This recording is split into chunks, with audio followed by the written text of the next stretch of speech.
Okay, let me give you really quickly our structure, just so you know what's happening at Riverview. We basically have a senior pastor too. We call him Jesus. That's his crown of thorns and his happy hands. There he is. Now, okay, so that's senior pastor Jesus. Senior pastor Jesus. Jesus. Okay. Now, this is not to imply that other people in other church structures do not have or not following Jesus. We just want to be acutely aware that Jesus, it's all about Jesus here. That this is his church, this is his reputation, it's all about Jesus, okay? At Riverview, what we have then is I'm going to pull out a different color marker just because I can, is we have pastors. At Riverview, as of today, we'll have 6. As of this moment, we have 5, but we're going to go ahead and draw 6. Okay, we have 6 pastors at Riverview. Because we're pastors, that doesn't make us better than anybody else in the church. It doesn't make us like super Christians. But we have the job of leading the church. And so we do. We lead them toward Jesus. Our goal is to lead them toward where we would believe that God would take us as a church, and we are all headed in that direction together. Like I said in Scripture, a lot of times this is called being an elder. But at Riverview, we don't use that term very much. We use it internally quite a bit, but we don't use it a lot because of the fact that most people in our culture don't get that. When they think of elder, they think of somebody who was voted into office.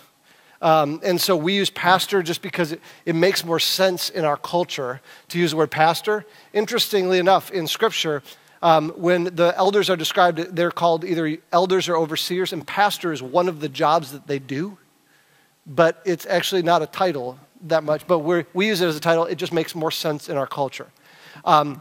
And so as we are getting bigger as a church, this is getting a little bit more complicated to figure out how to do this, because now this group has now grown like crazy over here. And so we have a lot of people around our church.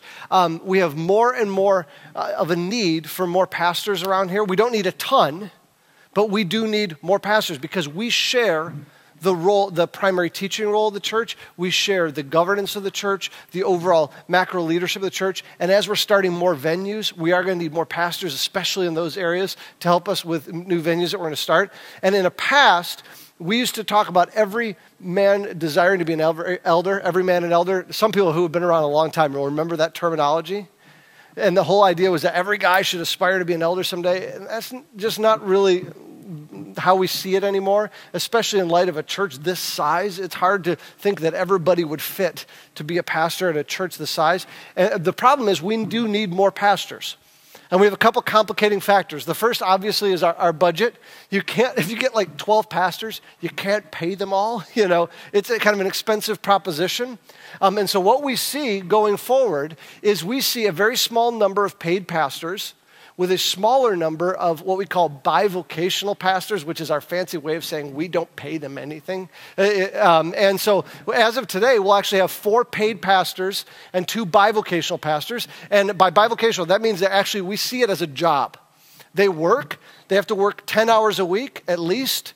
They have a job description. They have evaluations that are done every year, just like any other job. It's work. It's not just like board work. And they don't get paid to do it. And so that is what's happening here. That's the first way that we're handling this. The second thing is as we're getting a bigger team here, it's harder and harder to all lead together. And so we've been operating under a little bit of a tweaked structure over the last couple of years, and it's worked pretty well. And most people have no idea it's happening, but we just thought, you guys are leaders. You should know what's happening around here. So the way we've tweaked our structure is, God bless you, is we have a subset of the pastors serve as our board of directors, and they can focus their energies on things like the finances and legal stuff and HR and, all that kind of stuff, all the legal stuff you've got to do, because we have to have a board of directors to do that. And so instead of all of the elders doing that, we have a subset. And then we have another subset of the elders, which are the A-team. We thought it was funny when we came up with the name.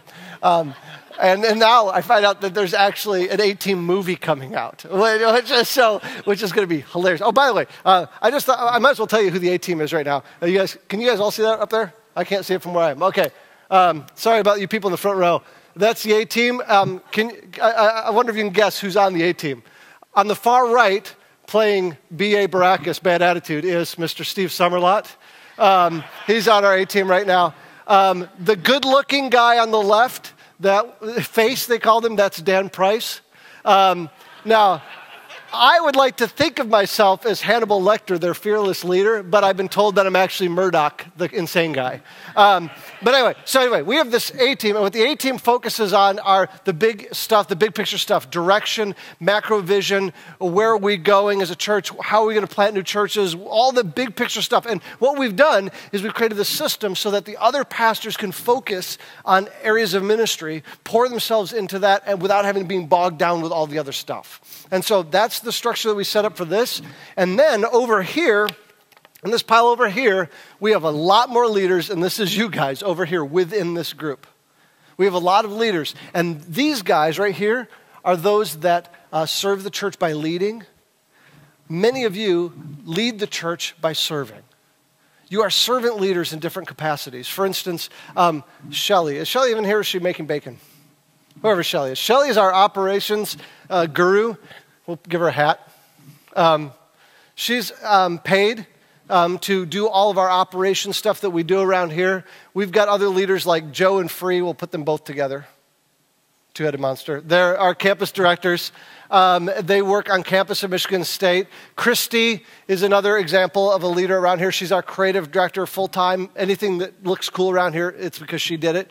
And so she's in charge of all of that. And they come in and they're able to lead the church by serving in a lot of capacities. We also have unpaid people. Like, for instance, Gary Rudnicki back there, he oversees all of our welcome team.